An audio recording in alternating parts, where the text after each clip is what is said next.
Hello, Team 6-1 Social Studies students. This is Mr. Bush, and this is a screencast with information following Thursday, October 1st live Google Meets, and also information about Friday, October 2nd. On Thursday, we completed the Thursday, October 1st folder completely together, so we went to week 4 in Schoology. Thursday, October 1st folder. And we went into and completed the video of how hunters and gatherers lived together. So when you click on it, it will take you to the textbook, and the textbook is going to ask you to open this in a new window. So you will click on that.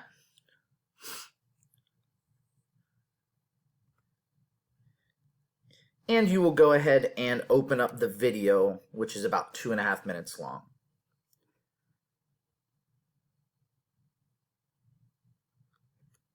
For at least the last 100,000 years, modern humans, that is, us, have pretty much dominated the Earth. Bigger brains and spoken language helped give modern humans an advantage over other early humans. Eventually, these people left their original homes in Africa and migrated to other areas of the globe. So we continued together to watch the whole video. The narrator and the video began to analyze how people moved away from their nomadic lifestyles in the north central part of Africa into the remainder of the world, Europe, different parts of Africa, Asia, then eventually North and South America and Australia. And the video ended up talking about how when people moved, they needed to adapt to their environment. They needed to change to their environment based on where they moved.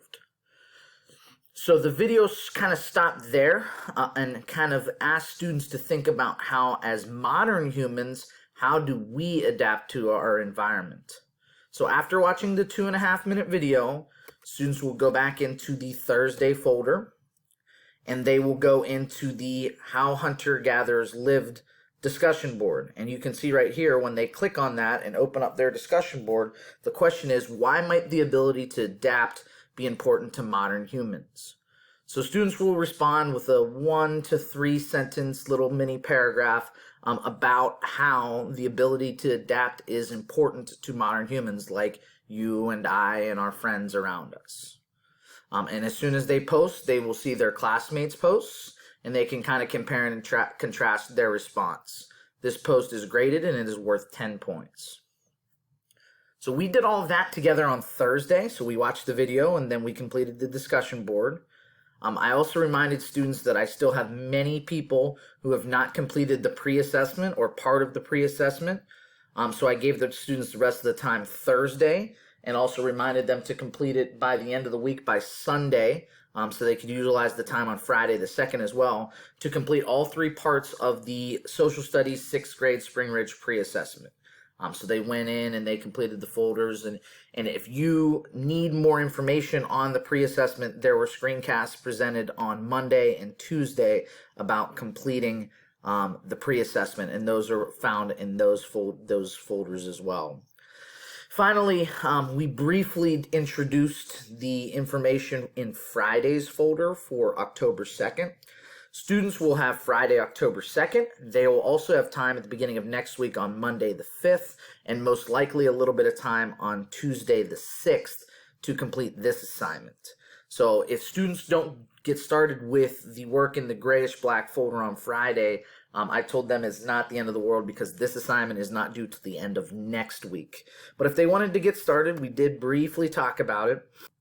This is a reading guide that has multiple questions, and for the first time, students will be analyzing something with 2 sources. So this is going to be source A, which is out of the textbook, and there's also a map called source B. So when the students click source A, it will take them to a 2.5 page read from their textbooks about later Stone Age people, how they migrated, how they adapted to their environment, so sort of a little bit of review. And that is 2.5 pages that they will use for the questions. And they will also have source B, which when they click on source B, it will bring up this map, which they also saw in the video from Thursday. So it's the exact same map about people migrating and how long ago they migrated.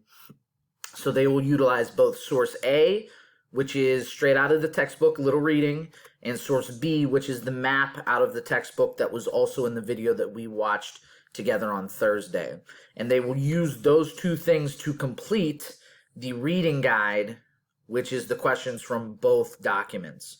So when students click on the reading guide, it will ask them to make their own copy. They click on My Document like they've been doing, and it will open up a reading guide set of questions. So for source A, the textbook, it's spelled out very easily with the subtitles to match the textbook subtitles. So like Later Stone Age Peoples was the first heading. So they will go right to that reading and take that information from the reading and answer the question. And so they will answer all these questions from source A. And there are also 2 questions from the map that they will answer as well. So these 2 questions and answers directly relate to the map in source B. So like I said, that information from Friday, they will also have next Monday to work on this reading guide, and they will also have a little bit of time after our live meet on next Tuesday. So like I said, if they do not get to that this week because they're bogged down with their work from the beginning week or from other classes, they could kind of leave this on the back burner until next week because there will be time. If you have any questions as you go to work on Friday, please feel free to email me. I hope you have a great day on Friday, and I hope you have a great weekend. Talk to you soon. Bye, everybody.